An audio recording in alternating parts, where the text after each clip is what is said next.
What's going on, guys and girls? As usual, my name is Dodge Gaming and welcome to another Spotlight video. This time on one of my favourite games, at least single player games, of all time, Firewatch. In mid-2016 I engaged in a Let's Play, ironically the only one that I've actually finished, and Firewatch struck me as a quirky and unique indie game that was story driven and not too action packed so as to steal all my attention from commentary. I was looking for something to broaden my gaming horizons and on PC, so Firewatch is what I settled for, and what I got instead is one of the best narrative experiences that I've ever had the pleasure of undertaking, and quite simply one of the most beautiful, which is going to be a common word in this review.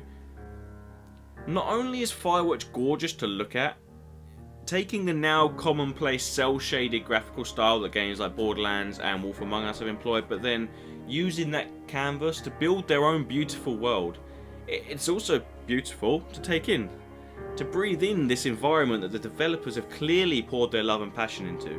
Campo Santo have taken so much time to flesh this world out into something believable. It's truly a marvel to experience. A stunning palette of red, orange and yellow, combined with the vistas and views that one might find in the Yellowstone National Park, mixed with the terrific music and ambient sounds, meshed together to build one of the most engaging and engrossing virtual environments that and I gamble most of you, will ever live in. The graphics are almost too beautiful, to the point that I sometimes found myself pausing, finding a vantage point and just gazing into one of the various stunning views that the game offers. A fake world, for crying out loud. Done so well, this world causes you to feel morose and the real world to feel slightly lackluster when you turn off or finish Firewatch. Then there's the story. A greatly directed introductory section introduces our main character Henry and the events leading up to his stint as a fire lookout. Combining humour and uncomfortably realistic events, this character is terrifically fleshed out before we even get to step into his boots. When we finally get our narrative leashes loosened, we are introduced to the other main character in Henry's story, Delilah. It's Henry, right? Yeah. I'm Delilah. Yeah, that's what the guy said on the phone. This voiced character is arguably better done than Henry, although both are voiced amazingly well, providing a steady mix of uncertainty and the type of witty rapport that makes this indie game so simply lovable in this modern era. This cave down here. NFS tells people not to go too far in there. It's pretty dangerous. You're in it, aren't you? It doesn't seem that dangerous. Whoa, whoa! Ah, no! Henry! Seriously, it's completely fine in here. The conversations between the two characters have a degree of user control to them as well, providing a conversation wheel similar to those found in the Mass Effect and Fallout series. I don't remember it being that bad. It's not even named on our topos.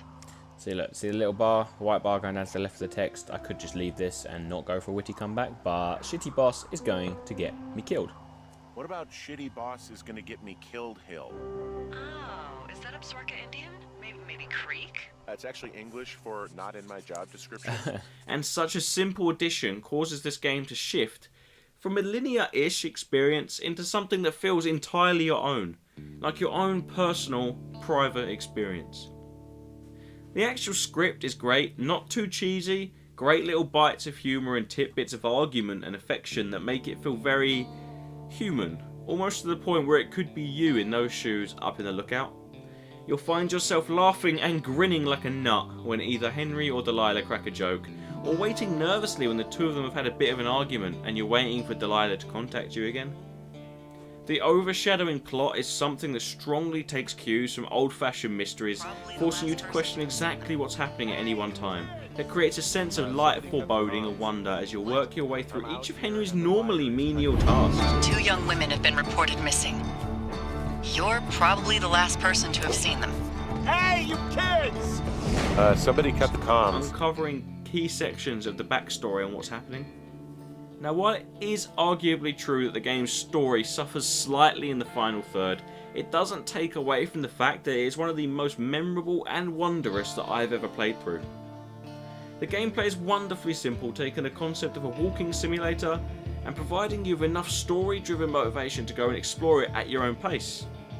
Context-based narrative objects and pathways are scattered around the world, giving you yet more opportunities that you will come to relish to chat with Delilah, your colleague on the end of a walkie-talkie, which are then further reinforced by changing scenery and the before mentioned overarching plotline.